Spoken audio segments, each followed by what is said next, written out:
Whether the team is giving us the highest of highs or the bluest of blues, we'll cover it all here on Commanders Night News. I, of course, am your host, Louie T. Thank you for joining me. Let's get to tonight's lead story.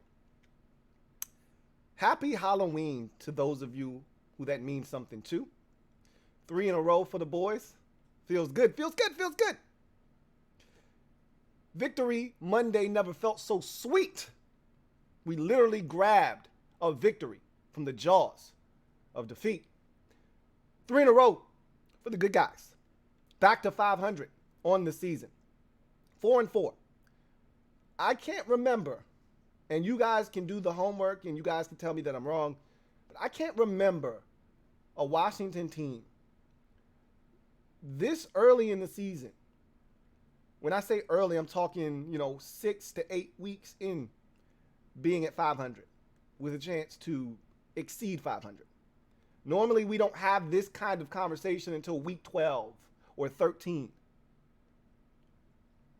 But here we are, heading into week 9, 4-4, with an opportunity to make it 4 in a row, get over 500, and really start to have ourselves a season.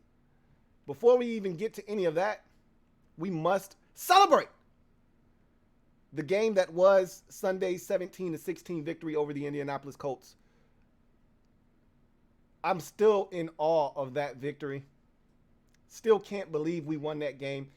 I saw a tweet from Ben Standing on his Twitter, and I think multiple beat writers had a similar tweet.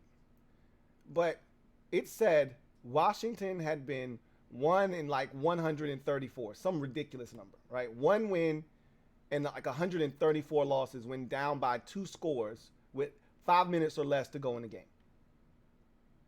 The one victory that we had was the Monday Night Miracle against Dallas in 2005. I'm not shocked by that statistic, but I did find myself going, wow, that's pretty inept. But it speaks to our inability to rally back when down big in games late. And you've got to have a clutch gene to do that. And you can say what you want about Taylor Heinicke, and I've seen some tweets and I've seen people, trying to demean what he did. Oh, if it wasn't for Terry, going up and getting the ball, well, he gave Terry a chance. How about the scramble on, 3rd and 6 to pick up 9 yards and get out of bounds? How about the 4th and 2, avoid pressure, get out of the pocket, find Curtis Samuel? Did that just happen magically? Did he not do those things? Did he not set the table? Did he not throw a perfect 25-yard dig route to Cam Sims over the middle of the football field to get us to midfield to kind of set up, what ultimately was a massive play by Terry McLaurin? I understand that you don't want to like him, some of you, but you have to acknowledge what he's done, okay? Upon further review, these are some of the takeaways that I had from yesterday. Damn, it feels good to win. Victory Monday. Damn! I need to start with that. Taylor Heinicke has the it factor. It. Don't ask me what it is. I just know he has it. This team rallies around him, and he can play garbage for 3 quarters. But when the game's on the line, this is the thing that you guys complained about with Kirk Cousins. Kirk would play good for 3 quarters, and then when the game was on the line, he'd shit the bed. This was your problem with Kirk Cousins. Now we got a guy that does it in the inverse, and you still have a problem. I don't understand. Which would you rather have? Game on the line and a guy comes up clutch and makes it happen? Or a guy that plays well when nothing's in the balance and then when the game's on the line, chokes? You can't have it both ways. I saw a statistic that didn't necessarily blow my mind, but it did at the same time. Taylor Heinicke, since 2021, has more come-from-behind victories, more game-winning drives than Patrick Mahomes, Russell Wilson, and all of these elite quarterbacks. I think it was Aaron Rodgers, too. He's got 4. Those guys have 3. So there's something to this Taylor Heinicke kid. There's something different. You can say what you want about arm talent, size, this, that, and the third, but he finds a way to get it done. It wasn't pretty, but it was gritty, and most importantly, it was a dub. Upon further review, It was Cam Curl, not Bobby McCain. I think I said this 15 times yesterday. Everybody wanted to give Jamin Davis credit for the third down stop, and rightfully so. It was a hell of a play by Jamin Davis to force the Colts to have to settle for a field goal. However, the play prior was the one that really set the tone, set the table for Jamin Davis to have an opportunity to make that play. And I kept saying it was Bobby McCain. It was Cam Curl. And it's always Cam Curl. The week prior, if you remember, he kept Aaron Jones out of the end zone on a similar type play. So it was Cam Curl. And he had a monster game. And I've said this already, but I'll continue to say this. It's not a coincidence that since his return in week 3, this defense has gotten exponentially better. That's not a surprise. Okay? He had a big hit on Michael Pittman Jr. in this game. He had the hit at the goal line to stop Michael Pittman Jr. from getting in the end zone. And he continues to be a force defensively for us.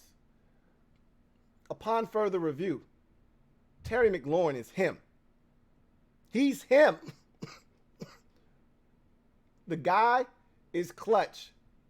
That's 2 weeks in a row that we went to Terry when the other team probably knew we were going to Terry, and there was nothing they could do about it. I felt so good and happy for him going back home and having that kind of performance and have it lead to a victory, because had he had that kind of game and we lost, it wouldn't have had the same luster and shine to it. This is a moment in time that he'll encapsulate and he'll never forget. And us as fans, we'll never forget this one either. This one ranks up very high on the list of wins, of recent ilk, because we don't do this. I already stated that we were like 1 in 134, whatever that number was. It was some asinine number that when we're down, 2 scores with 5 minutes or less, we just don't come back. I never thought we were going to win this game once it was 16-7. Never. I thought the game was over. Even when we kicked the field goal, I never thought we were coming back. I said, you know what the defense is going to do? They're going to give up a couple of first downs. They're going to allow the Colts to bleed the clock. We're going to use all of our timeouts, and we're not going to be able to come back in this game. I was wrong. And I'm glad to be wrong. Upon further review, the defense bent, but it never broke. This defense was not great yesterday. It wasn't. Sam Ehlinger had a really solid NFL starting debut. 17 of 23, 201 yards, no touchdowns, no interceptions. Thought he threw the football well. Thought he showed great pocket presence. Thought he used his legs when he needed to. Jonathan Taylor had a couple of good hits in the run game. We gave up the big ball down the field to Alec Pierce. They had some drives. But you know what the defense did? They created turnovers. One, it really just is Sam Ehlinger not securing the football. I don't care. That's not our problem. The other was Derek Forrest absolutely shellacking Jonathan Taylor and forcing that ball out. And how about us recovering the fumbles? Sometimes it's one thing to force a fumble. It's another thing to recover it. We were able to do both in this game. The goal line stand,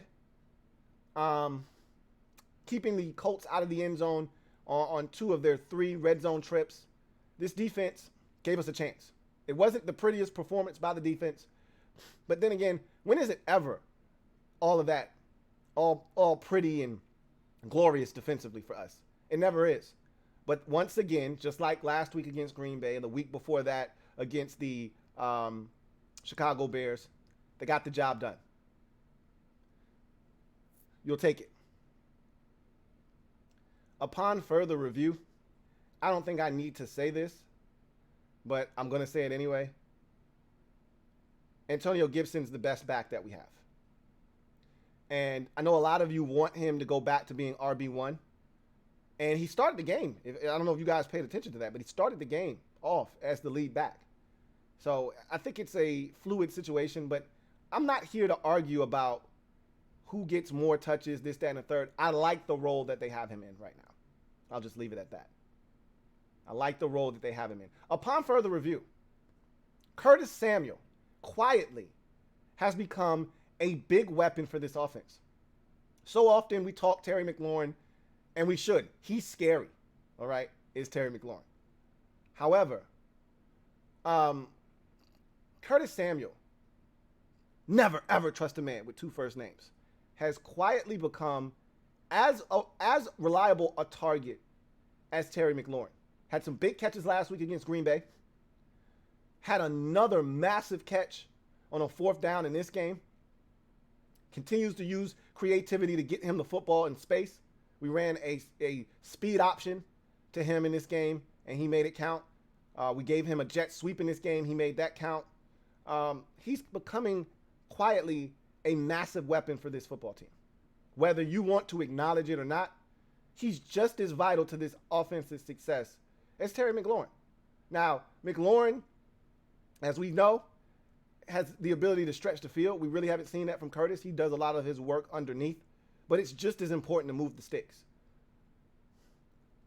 I think that's a guy that needs more praise for what he's done this season. A lot of you were ready to write him off after last year's debacle.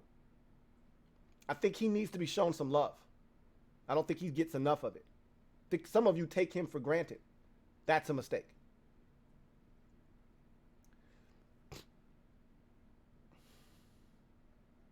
Upon further review, Scott Turner continues to be public enemy number one amongst the fan base. I don't know if somebody's watching this show or not, but I found it interesting that the second question asked of Ron Rivera today was the same thing I said last week multiple times, which is this offense has been at its best when we've had more time than usual to prepare for the opponent. I said that multiple times last week, if you guys recall. I said week one, we had multiple weeks leading up to week one's affair with the Jacksonville Jaguars. Because even though you're playing preseason games, you're already preparing for your week one opponent. You're not worried about preseason games. You're not game planning for preseason games. You're worried about your week one opponent. So we had ample time to prepare for the Jacksonville Jaguars, and the offense looked dynamic. Week 7 against Green Bay, we had ample time because of the pseudo-bye, playing on Thursday Night Football. Gave us, 10 to 11 days to prepare for the Packers. And the offense, once again, looked sharp. Started out slow, but got it really going in the second half in particular. Really halfway through the second quarter. So, Ron was asked, is it a coincidence that when you've got more time to prepare, this offense looks better? And it's not just, scoring points. We scored 23 against Green Bay last week. We scored 28 against Jacksonville. And those are our two out of 3 highest scoring outputs. We scored 27 against the Detroit Lions in week 2. And Ron said, well, I don't think it's a coincidence. I think it is coincidence. I don't think it's coincidence. I don't think Scott Turner does a great job with a normal work week. He struggles. You give him a little bit more time, and I think he gets into his bag a bit.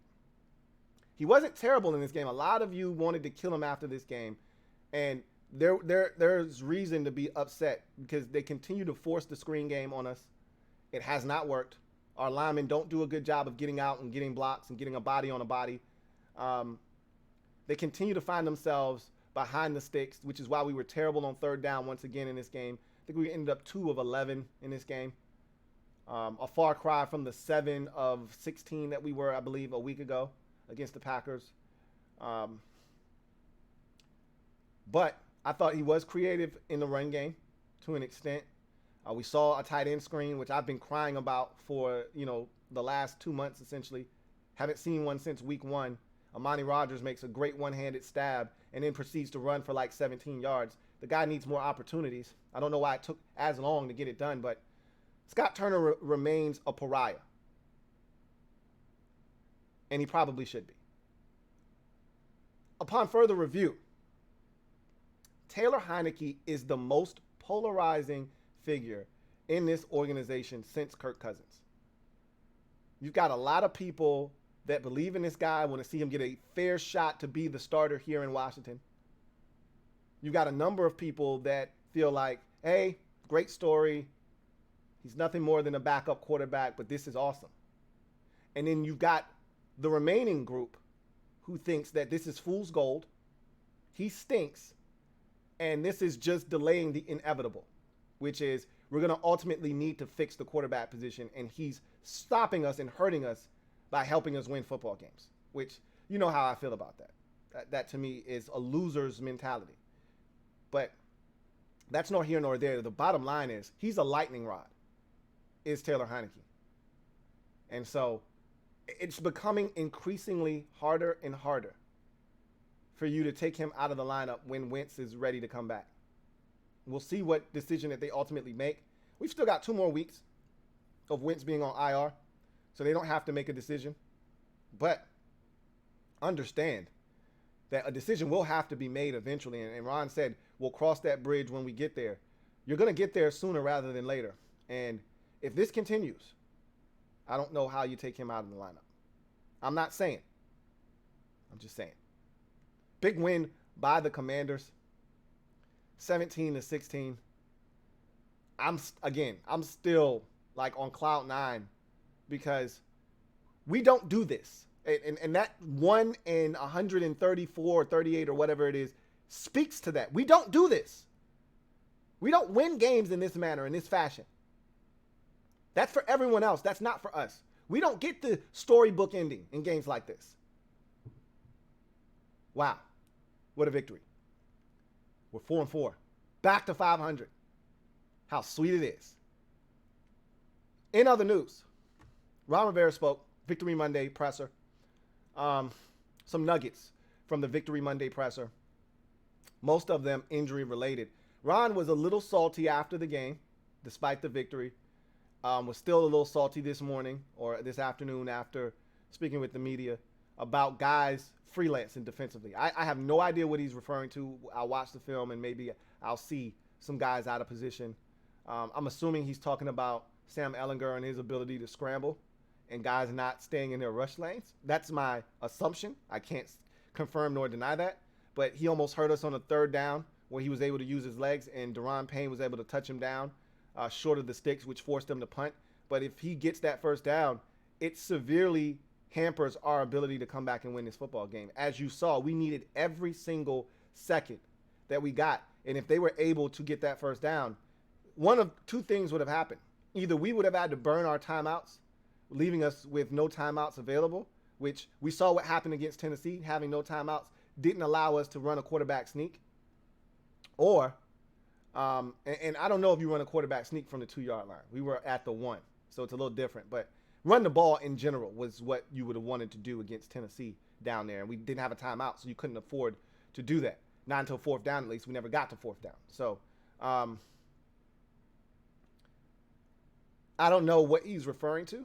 But, you know, when we watch the film, I guess we'll have a better understanding of, you know, what he's referring to when he talks about guys freelancing.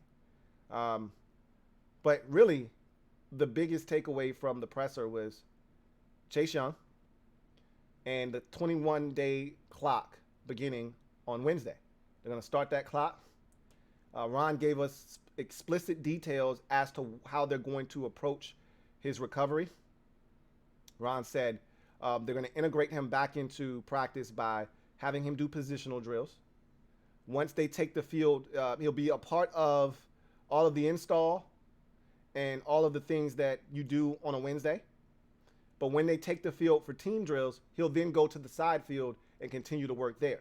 So they won't put him in on the team drills. They'll work him vigorously on the side field. They'll see how he feels and how his knee and body responds to that workload. If it's positive, then it's all systems go from there. And then you may integrate him just a tad in some teamwork. And then I think you'll have a better sense of whether he'll be able to go once you get to that point on Thursday into Friday. You see how his body responds to consecutive days of practice. So we'll be looking for that this week. He also talked about Jahan Dotson and Cole Holcomb briefly. He said, look, we don't know what those guys will do and what we'll be able to do with those guys until Wednesday when they come in, and we'll see where they are, and then we'll go about it on Wednesday as to whether they practice or they're on the side field or what may have you. So really don't know what we're going to get from those guys in particular, but we'll see. what happens with those guys. This could be a big week because as we've mentioned already, you could get Chase Young, you could get Cole Turner, you could get Cole Holcomb, you could get Jahan Dotson, you could get Sadiq Charles or Wes Schweitzer all back for this game. Like, the cavalry literally could arrive this upcoming week. I mean, I'm excited.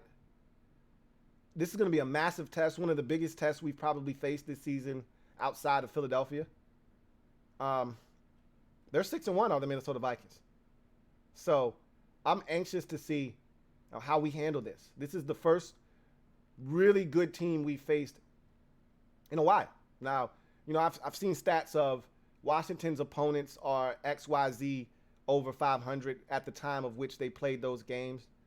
That's cool, but let's keep it a buck. The Bears weren't a good team when we played them. They're still growing. They're fighting. You can see that against Dallas this past weekend. But they weren't a good team. The Packers stink right now, clearly. I mean, you still had to beat Aaron Rodgers, right? But they stink right now. And the Colts are not a great football team. So let's keep it a buck. At the end of the day, I don't care. That's not our problem. You can only beat who they put in front of you, right? And we've done that. So now the question is, we're facing a 6-1 team. This is the best record, your best team record-wise we've faced all season. The Eagles were only 2-0 when we played them in week 3. They didn't know how good they were then. They're a different animal now. They're a juggernaut because they're smelling themselves now. But this Vikings team, they're 6-1, playing with a ton of confidence.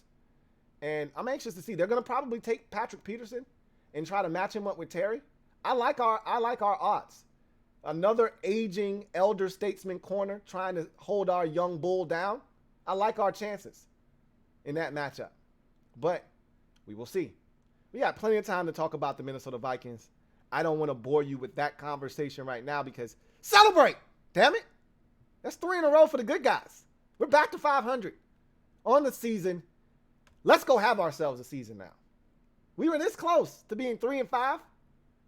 And this whole outlook of the season changes drastically if you don't win on Sunday.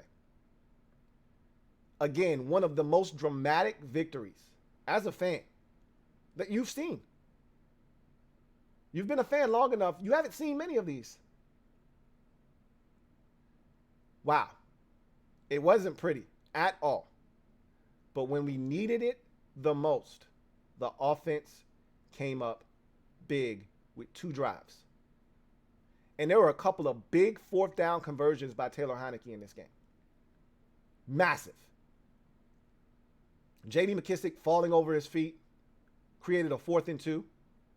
He scrambles. There's a guy coming to sack him. He reverse pivots, gets outside, finds Curtis Samuel. There's a 4th and 6 on the drive where we're down 16-7. And he throws a perfect football to Curtis Samuel. Both of our 4th down conversions, as I mentioned earlier, Curtis Samuel quietly becoming just as impactful as Terry McLaurin. No one wants to acknowledge it for whatever reason. But the 2 biggest plays in this game leading up to the Terry catch were those 4th downs. Without either one of them, we're not in that position. Everyone will circle and highlight the Terry catch, and for good reason. This is my shit. But Curtis Samuel made some of the biggest plays in this game. A corner route on a 4th and 6 and a catch on the outside with Heinicke rolling out and escaping the pocket on a 4th and 2.